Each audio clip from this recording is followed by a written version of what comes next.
माझ्या बाया सांगत होत्या होतो जेव्हा ताना, दुष्काळात माईचा माझ्या आटला होता पाना. पिठामंदी पाणी टाकून मले पाजत जाय,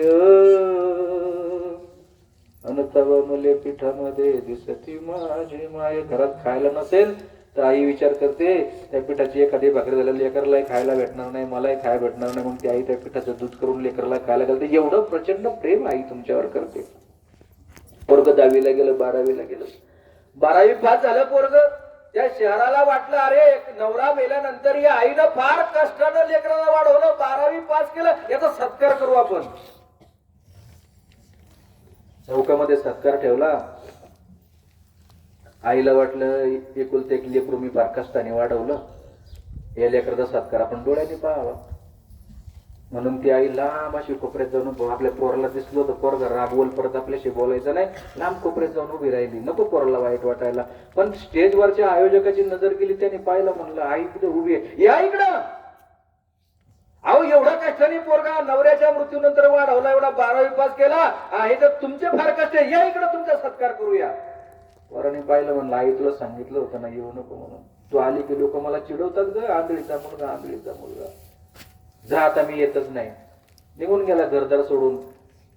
4 दिवसांनी 8 दिवसांनी ती आई उठायची, गावात पोस्टमनकडे जायची, पोस्टमन साहेब काय माझ्या बाळूचं पत्र आलं का हो? नाही.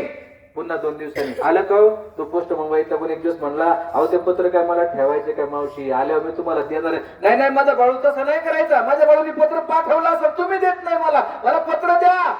वैतागून बोलल्यावर बरेच दिवस झाले, आई म्हातारी झाली आणि कायमची निघून गेली. बाळू घरदार सोडून गेला होता आणि मोठा साहेब झाला होता.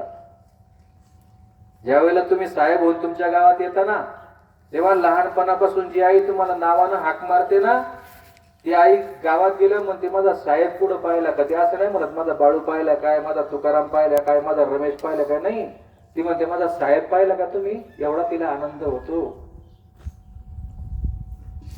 घरदार सोडून गेल्यानंतर बऱ्याच वर्षांनी बाळू आला, येशीतून आत घुसला. माणसं म्हणले कशाला आला? अरे आई केवढी वर्षाची आई ना तुझी वाट पाहिली, तुला यावं वाटलं नाही, आता कशाला आला?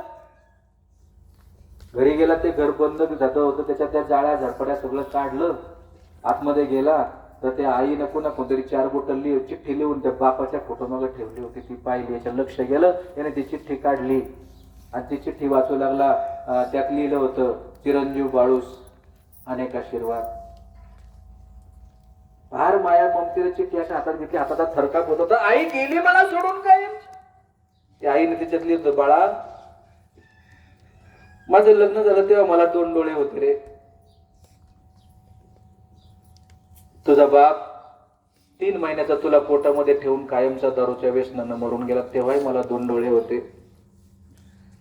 दिवस भरले, डॉक्टरांनी ऍडमिट व्हायला सांगितलं, मी दवाखान्यामध्ये गेले तेव्हाही मला 2 डोळे होते.